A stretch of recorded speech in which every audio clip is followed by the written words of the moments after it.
नमस्कार दोस्तों। तो आज मैं आपको doctor D S Shukla ji द्वारा लिखित उपन्यास श्यामल काया गोरी छाया संघर्ष काल 1 का भाग 11 जो कि अंतिम भाग भी है सुनाने जा रही हूँ। दोस्तों, मैं भाग आरंभ करूँ इससे पहले आप सबसे ये निवेदन है कि यदि आपको मेरा वाचन पसंद आता है तो मेरे इस चैनल आइए सुने कहानी को सब्सक्राइब कर लीजिए और मेरी कहानियों को लाइक और शेयर भी और बेल आइकन ज़रूर दबा लीजिएगा। तो भाग 11 आरंभ करने से पहले भाग 10 में क्या हुआ था ये बहुत संक्षेप में आपको बता दूं। भाग 10 में आप सबने सुना कि आगे राम, लक्ष्मण और सीता महान ब्रह्म ज्ञानी ऋषि अत्रि के आश्रम में पहुँचे। अत्रि मुनि ने उन्हें बताया कि दंडक वन क्षेत्र में अगस्त्य और राक्षसों के बीच बहुत दिनों तक भीषण युद्ध चला। अंत में दोनों के बीच एक अल्पकालीन विराम संधि हुई, जिसके बाद ये निश्चित हुआ कि ऋषि मुनियों पर अब राक्षस गण आक्रमण नहीं करेंगे और अगस्त्य मुनि भी राक्षसों का संहार बंद कर देंगे। किंतु इक्का दुक्का दुर्घटनाएं अभी भी उस क्षेत्र में होती थीं। यहाँ सीता की भेंट महान सती अनुसुईया से हुई। सती अनुसुईया ने उन्हें वन जीवन में अपने को अनुकूल बनाने हेतु अनेक सुझाव दिए और उन्हें बहुत सावधान रहने को भी कहा। इधर अत्रि मुनि ने भी आगे के लिए आयुध एवं कहाँ उनको विश्राम करना होगा, कौन से आश्रम मिलेंगे, इन सब विषय में राम को बताया और ये भी बताया कि इस आश्रम के बाद विराट क्षेत्र आरंभ होता है जो कि बहुत ही भयावह है और वहाँ विराट नाम का एक विशाल राक्षस राज करता है। अत्रि मुनि ने राम और लक्ष्मण को अतिरिक्त आयुध और अस्त्र और शस्त्र दिए और उन्हें बहुत सावधान रहने को कहा। राम, सीता और लक्ष्मण कुछ ही दूर आगे वन में चले होंगे कि उन्हें उनका सामना विराट से हो गया, किंतु अपने शौर्य और पराक्रम से राम और लक्ष्मण ने उसे पराजित किया और लक्ष्मण ने उसे जमीन के अंदर गाड़ दिया। और अब आगे शरभंग ऋषि। शरभंग अब काफ़ी वृद्ध हो चुके थे। राम के आगमन के पहले वे संसार नहीं छोड़ना चाहते थे। अगस्त्य द्वारा दिए आयुधों को राम को सौंपकर तथा दंडकारण्य के भविष्य के बारे में निश्चिंत होने के बाद ही वे प्रयाण करना चाहते थे। ऐसे में इंद्र के गुप्तचरों से विराट वध की सूचना पाकर ऋषि प्रसन्नता से विहल हो उठे। गुप्तचरों ने शरभंग को बताया कि राम, लक्ष्मण किसी भी दिन उनके आश्रम पहुंच सकते हैं। शरभंग के बूढ़े रुग्ण शरीर में ऊर्जा आ गई। उन्होंने तत्परता से सभी आयुधों को फिर से साफ कराया, बाणों को एक बार फिर सान पर चढ़ाकर उनकी मारक क्षमता में पर्याप्त वृद्धि करने को कहा। इन सब प्रबंधों को पूर्ण कर वो उत्सुकता से राम के आने की बाट जोहने लगे। रात्रि को निशाचर उन्मत्त और विशेष रूप से बलवान हो उठते हैं, इसलिए आश्रमवासियों का प्रयास रहता था कि संध्या ढलने से पहले ही सभी आश्रमवासी और गौवें आश्रम में सकुशल वापस लौट आएं। ऐसी एक शाम के धुंधलके में ऋषि संध्या करके अपने आसन पर आ विराजे। शिष्यों का समुदाय सायं चर्चा के लिए उनके आसपास एकत्र होने लगा। उसी समय एक बटुक दौड़ता हुआ ऋषि के पास आया। हाफते शिष्य को देख शरभंग ने अनुमान लगाया कि राक्षसों की कोई टोली आश्रम के आसपास देखी गई है। वो सुरक्षा उपायों के लिए उठने को हुए। तब तक शिष्य ने अपनी सांसों को सामान्य करते हुए कहा, स्वामी, राम और लक्ष्मण आश्रम में पधार चुके हैं, आपके दर्शन की अनुमति चाहते हैं। ऋषियों के त्राता राम शरभंग आश्रम में? ऋषि सहसा विश्वास नहीं कर सके। वो राम के स्वागत के लिए उठ खड़े हुए। गुरुकुल की मर्यादा के विरुद्ध वो स्वयं राम का स्वागत करने आश्रम के द्वार पर जा पहुंचे। वीर वेशधारी राम और लक्ष्मण के अद्भुत रूप को देखते ही शरभंग की आंखों में खुशी के आंसू छा गए। राम के पीछे से सीता ने सामने आकर मुनि को प्रणाम किया। शरभंग को लगा जैसे काले बादलों के पीछे से दामिनी प्रकट हो गई। स्वागत हेतु स्वयं ऋषि शरभंग को आया देख दोनों भाई चकित हो गए। उन्होंने मुनि को प्रणाम किया, पर यह क्या? शरभंग भावातिरेक में राम, लक्ष्मण और सीता को प्रणाम कर रहे थे। राम ने आगे बढ़कर मुनि की चरण रज ली। लक्ष्मण ने चरण रज लेने के बाद शरभंग से कहा, ये क्या? कुलगुरु होते हुए आप हम क्षत्रिय कुमारों को प्रणाम कर हमें नरक में क्यों डाल रहे हैं ऋषिवर? नहीं कुमार लक्ष्मण, त्राता सदैव पूजनीय होता है। ऋषि मुनि अभी तक बहुत अधिक कष्ट और प्रताड़ना में जी रहे थे। अब आपने चित्रकूट से यहाँ तक का क्षेत्र ऋषियों के लिए निरापद कर दिया है। बाकी दंडक वन को भयमुक्त कराना अभी शेष है। मेरा आशीर्वाद है कि आप दोनों भविष्य में भी सफल हों। शरभंग आश्रम में राम के आगमन की बहुत दिनों से प्रतीक्षा थी। उनके रुकने रहने का प्रबंध पहले से तय कर लिया गया था, अतः आज कोई विशेष आयोजन करने की आवश्यकता ही नहीं हुई। जलपान के बाद रात्रि विश्राम के लिए राम और सीता ने कुटिया में प्रवेश किया। लक्ष्मण सुरक्षा में एक बार फिर वीरासन में रात भर सन्नत रहे। अगले दिन ऋषिवर शरभंग ने बड़े चाव से राम को अपना आश्रम दिखाया। शस्त्रशाला में पर्याप्त शस्त्र देख रामानुज आनंदित हो उठे। उन्होंने एक एक शस्त्र का बारीकी से निरीक्षण कर अपने साथ ले जाने के लिए कुछ शस्त्रों को छांट लिया। आज का दिन आगे की रणनीति बनाने में व्यतीत हुआ। अगले दिन प्रातः राम, लक्ष्मण और सीता शरभंग ऋषि से विदा लेने पहुंचे तो ऋषि भावुक हो उठे। शरभंग को लगा कि जिस महत् कार्य का दायित्व उन्हें अगस्त्य ने सौंपा था वो आज पूर्ण हो गया। शरभंग को प्रतीत हुआ कि अगस्त्य ने नहीं, स्वयं विधाता ने ही उन्हें इस कार्य हेतु बनाया था। फिर भी उनकी आकांक्षा थी कि जिस राम की वे वर्षों से प्रतीक्षा में थे वे कुछ दिन तो और रुकें। परंतु राम का ध्येय मार्ग के सभी दुष्टों का शमन करते हुए अगस्त्य ऋषि के आश्रम पहुंचना था। अगस्त्य आश्रम में ही रावण से निर्णायक युद्ध की रूपरेखा निश्चित होनी थी। राम शरभंग को प्रणाम करके जाने के लिए अभी मुड़े ही थे कि उसी समय शरभंग अचेत होकर भूमि पर गिर पड़े और तत्काल ब्रह्मलीन हो गए। शरभंग की मृत्यु की सूचना से क्षेत्र के राक्षसों में खुशी की लहर दौड़ गई। शरभंग की अनुपस्थिति में आश्रम को असुरक्षित जानकर उस क्षेत्र के सारे राक्षस आश्रम पर आक्रमण करने चढ़ दौड़े। राक्षसों को आश्रम में राम लक्ष्मण की उपस्थिति का ज्ञान नहीं था। राम और लक्ष्मण ऋषि की अंत्येष्टि के लिए रुक गए थे। सारे आक्रमणकारी राक्षस युद्ध में मारे गए। जो बचे वो जन्म स्थान की ओर भाग गए। उस वन में अब राक्षस वृत्ति त्याग कर साधारण वनवासियों की भांति रहने का वचन देकर केवल सज्जन राक्षस ही शेष रह गए थे। जीवन भर उद्दंड राक्षसों के अत्याचार के विरुद्ध संघर्षरत रहे ऋषि शरभंग की मृत्यु भी बड़ी संख्या में राक्षसों के विनाश का कारण बनी। गुप्तचरों द्वारा शरभंग की मृत्यु और उसके बाद राक्षसों के आक्रमण तथा राम लक्ष्मण द्वारा राक्षसों के संहार की सूचना कूट ध्वनि संकेतों द्वारा विंध्य पर्वत पर उपस्थित इंद्र तक पहुंच चुकी थी। रघुवंशियों का अगला पड़ाव सुतीक्ष्ण आश्रम था।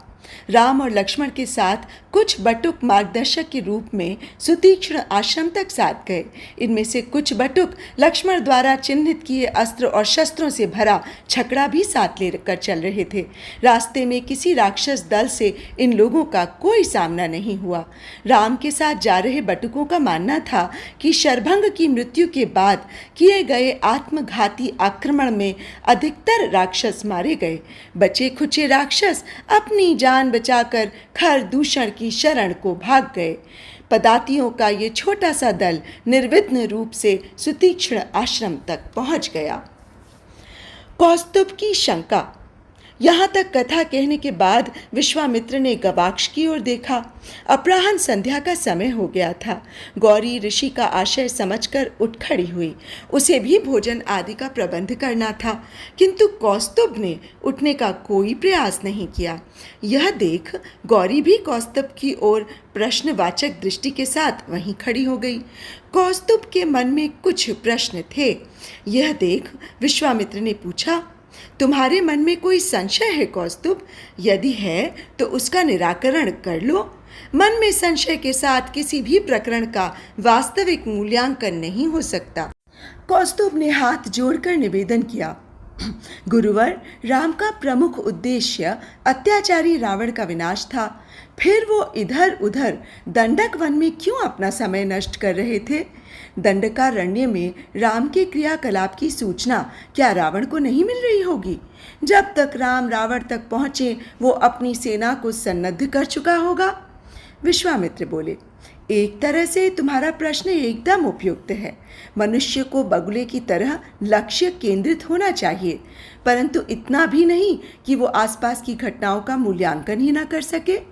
ऐसे प्रयाणों में लक्ष्य के अलावा कुछ सामरिक तथ्यों पर भी ध्यान रखना होता है।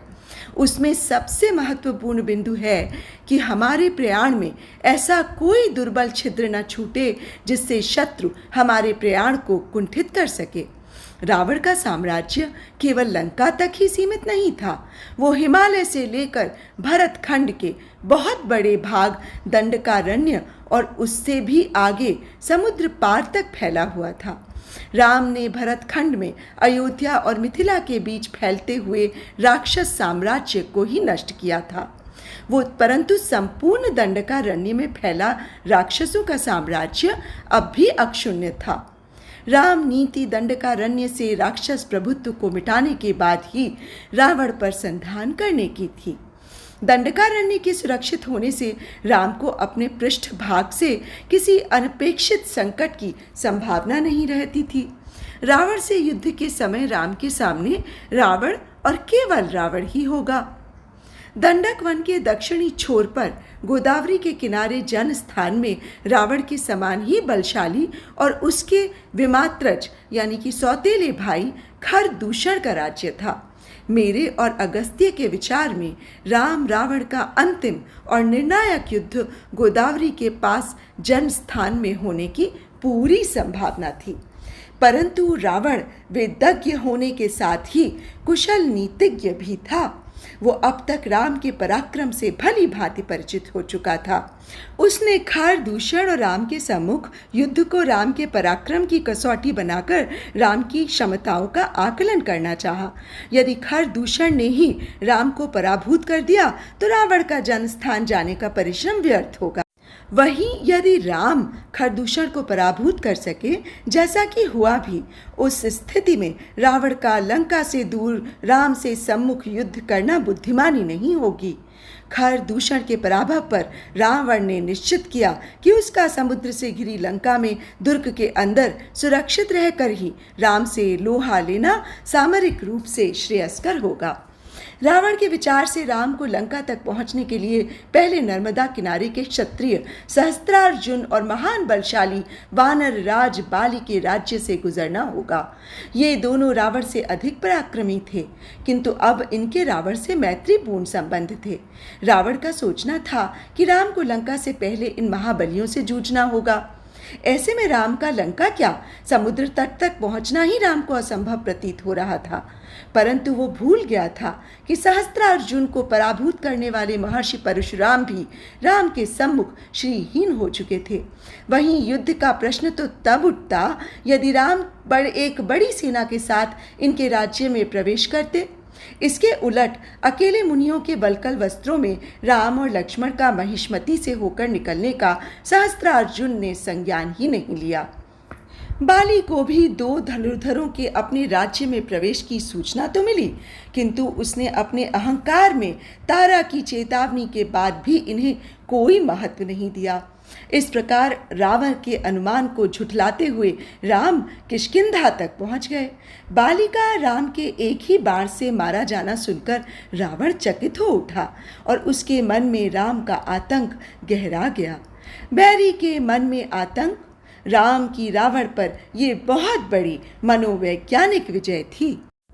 सुतीक्ष्ण ऋषि सुतीक्ष्ण अगस्त्य मुनि के सबसे विश्वसनीय और प्रिय शिष्यों में से थे। ये बड़े तपस्वी थे और अगस्त्य के सैन्य विद्या शोध में पूर्णकालिक रूप से कार्यरत रहते थे। वे स्वभाव से तीक्ष्ण थे। धर्म और अधर्म दोनों में इनकी प्रतिक्रिया अति तीक्ष्ण होती थी। इनका उत्साह और रोष दोनों ही तीव्र थे। गुरु दीक्षा के समय अगस्त्य ने इनके स्वभाव के अनुसार ही इन्हें सुतीक्ष्ण नाम प्रदान किया था। ऋषि सुतीक्ष्ण को अगस्त्य ने जानबूझकर ऋषि शरभंग और स्वयं अपने आश्रम के मध्य स्थापित किया था। अपने स्वभाव के अनुसार सुतीक्ष्ण नवोदित सूर्य की बहुत उत्कंठा से प्रतीक्षा कर रहे थे। शरभंग आश्रम की सूचना के बाद से सुतीक्ष्ण दिन में कई बार राम के आगमन की उत्कंठा में आश्रम से बाहर निकल राम की राह देखते थे। जब राम उनके आश्रम पर पधारे तब भी सुतीक्ष्ण आश्रम द्वार पर प्रतीक्षा करते मिले। सुतीक्ष्ण की कृश काया और उद्विग्न हाव भाव से राम ने उन्हें पहचान लिया। वहीं श्यामल वर्णी धनुर्धारी राम के पीछे गौर लक्ष्मण और रूप पुंज सीता को देखते ही सुतीक्ष्ण भाव विभोर होकर प्रसन्नता से ताली बजाकर नाचने लगे। सीता और लक्ष्मण के लिए एक तपस्वी का ये स्वरूप कुछ अजब प्रतीत हुआ, पर राम सुतीक्ष्ण से बिना मिले ही उनके बारे में सब कुछ जानते थे। तीनों ने आगे बढ़कर ऋषि को प्रणाम किया। सुतीक्ष्ण ने राम और लक्ष्मण को गले लगाया और सीता को सौभाग्यवती होने का आशीष दिया। लगभग नाचते हुए सुतीक्ष्ण इन तीनों अतिथियों को आश्रम में ले गए। आतिथ्य सत्कार करने के बाद एकाएक सुतीक्ष्ण गंभीर हो गए। बिना एक शब्द बोले वे राम का हाथ पकड़ आश्रम द्वार से बाहर की ओर चल पड़े। लक्ष्मण के पीछे सीता भी बिना कुछ कहे राम के पीछे चल पड़े। राम का हाथ पकड़े पकड़े ऋषि आश्रम से लगभग आधा योजन जाकर एक फूस के ढेर के पास आकर खड़े हो गए। सुतीक्ष्ण की अनुमति से कुछ शिष्यों ने फूस को हटाना प्रारंभ किया। सभी विस्मय से ऋषि और उस ढेर को देख रहे थे। ऊपरी फूस के हटते ही सब स्तब्ध रह गए। फूस के नीचे मानव अस्थियों का एक छोटा पहाड़ दिखाई दिया। मानव अस्थियों का पहाड़?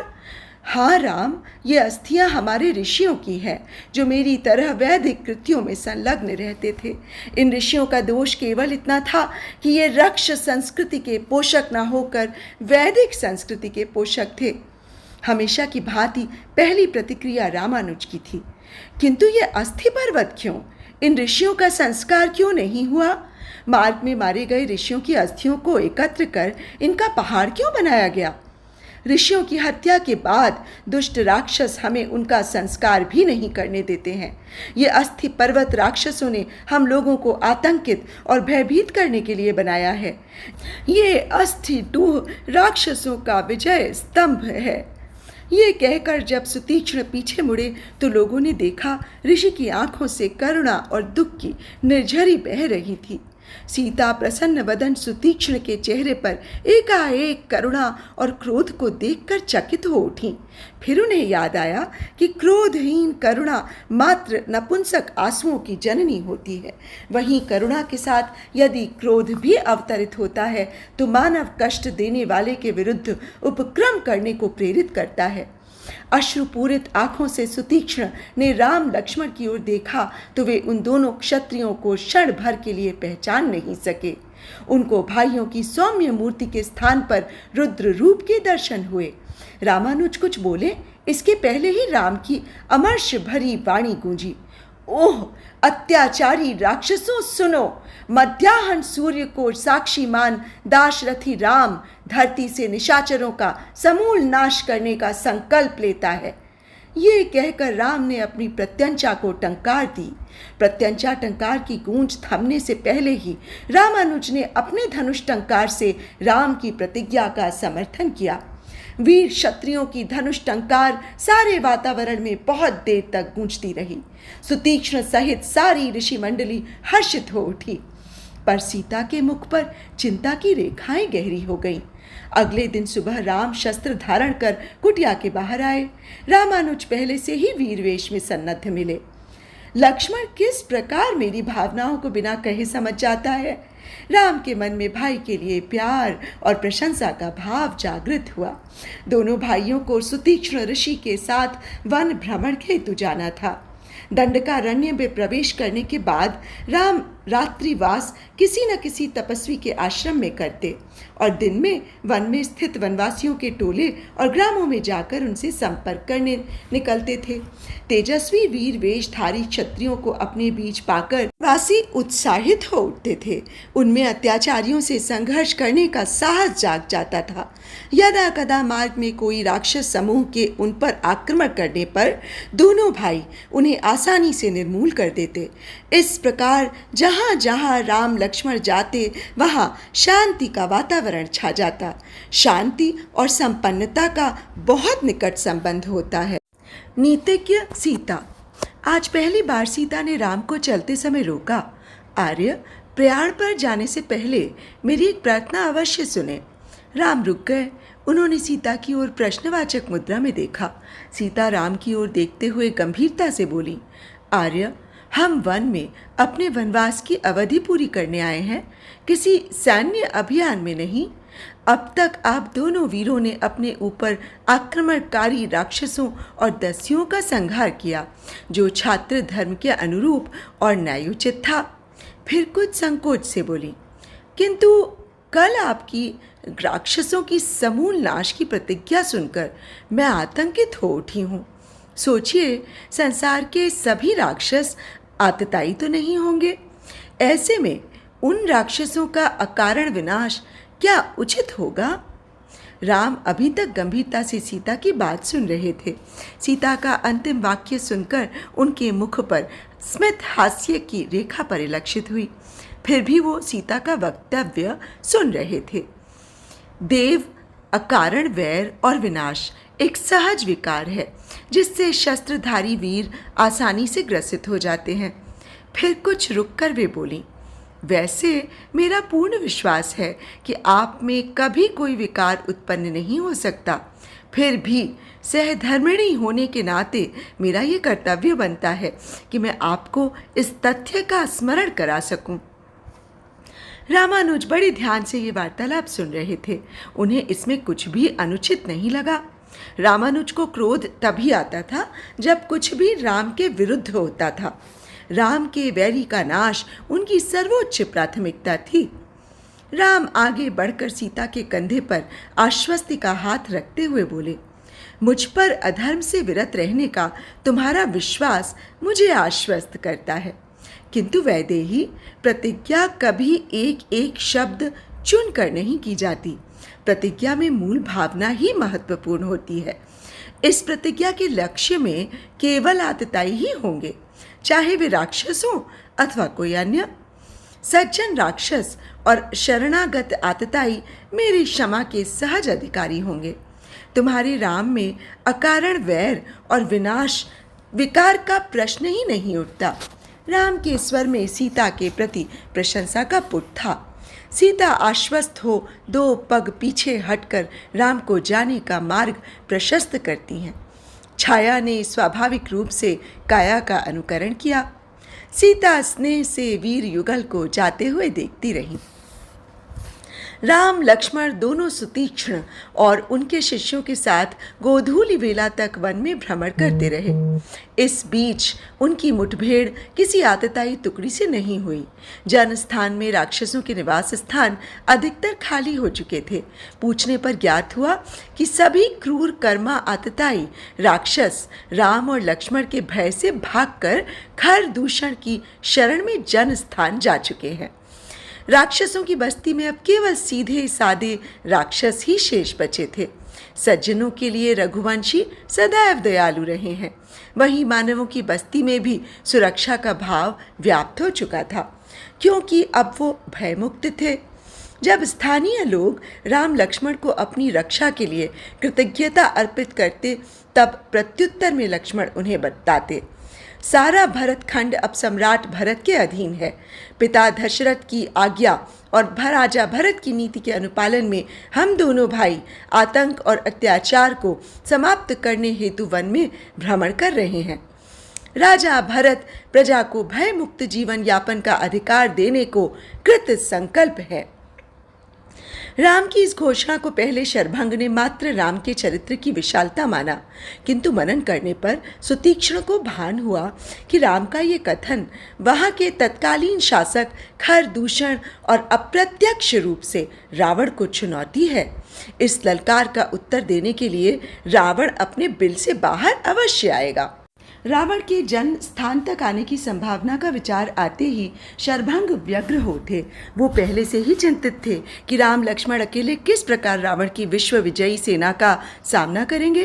राम रावण युद्ध के पहले राम का अगस्त्य ऋषि से मिलना अति आवश्यक था, क्योंकि राम को दिग्विजयी रावण से युद्ध के लिए दिव्यास्त्रों की आवश्यकता होगी, और ये अस्त्र भरत खंड में केवल अगस्त्य ऋषि के पास ही थे। राम को रावण से निर्णायक युद्ध के पहले अगस्त्य से इन अस्त्रों को प्राप्त कर उनकी संचालन विधि को आत्मसात करना होगा। आश्रम लौटने पर सुतीक्ष्ण ने राम से शीघ्र ही अगस्त्य आश्रम को प्रस्थान करने का सुझाव दिया। राम ने मुस्कुराते हुए ऋषिवर से पूछा, ऋषिवर, मेरे आने से आश्रम में कुछ अव्यवस्था हो गई है क्या? नहीं राम, आपके पदार्पण से राम और आश्रम वासियों में एक नया उत्साह जागा है। उन्हें विश्वास हो चला कि अब वे शीघ्र ही राक्षसों के अत्याचार से मुक्त होने वाले हैं। वैसे आप जब तक चाहें इस आश्रम में आप तीनों का स्वागत है, परंतु आपके वन आने का उद्देश्य अभी पूर्ण नहीं हुआ।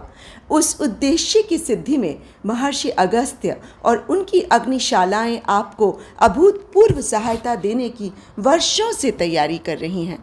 यहाँ मैं अपने श्रोताओं को बता दूं कि यह अग्निशाला ऐसी जगह थी जहाँ लोहा ढाला जाता था।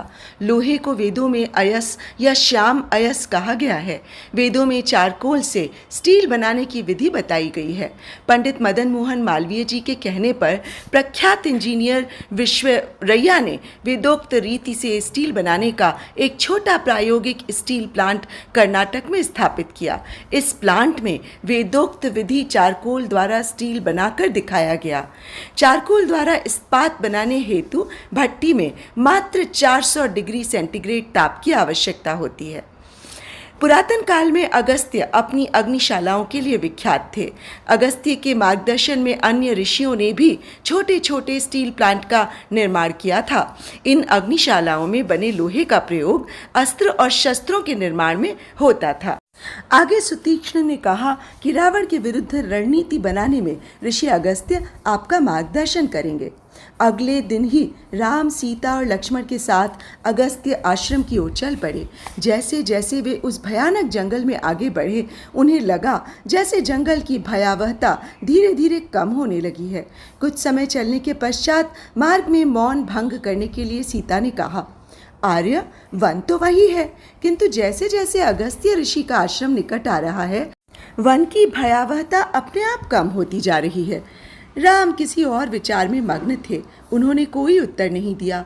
लक्ष्मण बातों को आगे बढ़ाने का सूत्र थामकर बोले, आर्या, तेजस्वी पुरुषों का तेज केवल उनके व्यक्तित्व तक ही सीमित नहीं रहता। सोचिए, हमारे कुलदेव सूर्य हमसे लाखों योजन दूर हैं, फिर भी हम उनका तेज यहाँ धरती पर अनुभव करते हैं। सूर्य के तेज से ही पृथ्वी पर ऋतुएं बदलती हैं, दिन रात का चक्र चलता है। उसी प्रकार ऋषि अगस्त्य भी दक्षिण दिशा के सूर्य के समान आलोकित हैं। ऐसे सूर्य के आलोक के आगे भय का अंधेरा कैसे टिक सकता है? देखिए, यहाँ के पशु पक्षी भी भयहीन होकर प्राकृतिक रूप से विचर रहे हैं। इस प्रकार मार्ग वार्ता करते हुए तीनों आगे बढ़ रहे थे। तभी लक्ष्मण का ध्यान आकाश में फैले विशाल धुएं के बादल की ओर गया। लक्ष्मण के दृष्टि पथ का अनुसरण करते सीता भी उस धूम्र छत्र को देखकर आगे चल रहे राम के कंधे का स्पर्श करके बोली, आर्य, इस धुएं के बादल को देखिए। संभवतः ये अगस्त्य मुनि की अग्निशालाओं का धुआं है, जो आकाश में फैलकर अगस्त्य आश्रम की सूचना दे रहा है। राम जैसे तंद्रा से बाहर आते हुए बोले, हाँ, संभवतः हम लोग ऋषि आश्रम तक कुछ देर में ही पहुंचने वाले हैं। फिर सीता को लक्ष्य कर गंभीरता से बोले, सीता, अगस्त्य आश्रम में हमारा प्रवास हमारे वन गमन का चरम बिंदु सिद्ध होगा। भविष्य में घटने वाली घटनाएं हमारे लिए ही नहीं, समूचे जम्बू द्वीप और इनमें फैली संस्कृतियों के भविष्य को निर्धारित करेंगी। भविष्य में या तो आर्य और रक्ष संस्कृतियां मिलजुल कर रहेंगी, अथवा सारी पृथ्वी पर रक्ष संस्कृति का आधिपत्य छा जाएगा। ऋषि मुनियों का वेद पाठ सदैव के लिए बंद हो जाएगा। सीता संभवतः राम की कही बातों का मनन करते हुए मौन रही। वहीं रामानुज वीर रस से परिपूर्ण हो उठे। राम के मुख पर विषाद अथवा विभ्रम की रेखा से लक्ष्मण का रजोगुण प्रज्वलित हो उठा था। वे बोले, आर्य, ये दो प्रतिद्वंदियों का युद्ध नहीं है, ये धर्म और अधर्म के बीच का युद्ध है। इतिहास गवाह है कि युद्ध में अंतिम विजय धर्म की ही होती है। फिर एकाएक वे राम और सीता के सम्मुख आकर खड़े हो गए और सीता को लक्ष्य कर बोले, आज सारे जम्बू द्वीप में राम से अधिक योग्य और पराक्रमी कोई और है क्या? यदि भाई राम केवल इंगित भर कर दें तो रावण का समूल नाश करने में आपका ये देवर ही पर्याप्त है। मैं रामानुज लक्ष्मण आज घोषणा करता हूँ कि राम के विरुद्ध शस्त्र उठाने वाला एक भी मानव, देवता अथवा राक्षस जीवित नहीं बचेगा। ये कहकर लक्ष्मण पथदर्शक अंग रक्षक की तरह दोनों के आगे आगे आश्रम की ओर चल पड़े। सीता ने लक्ष्मण की भविष्यवाणी के सच होने की कामना करते हुए मन ही मन कहा, तथास्तु। तो दोस्तों, आज श्यामल काया गोरी छाया उपन्यासों की श्रृंखला का ये दूसरा उपन्यास संघर्ष काल 1 समाप्त होता है। अब मैं श्यामल काया गोरी छाया संघर्ष काल 2, जो कि इस श्रृंखला का तीसरा उपन्यास है, वो लेके आप सबके सामने शीघ्र ही उपस्थित हो जाऊंगी। दोस्तों, जैसा कि आप सभी जानते हैं, श्री राम के जीवन का एक एक आचरण अनुसरण करने योग्य है।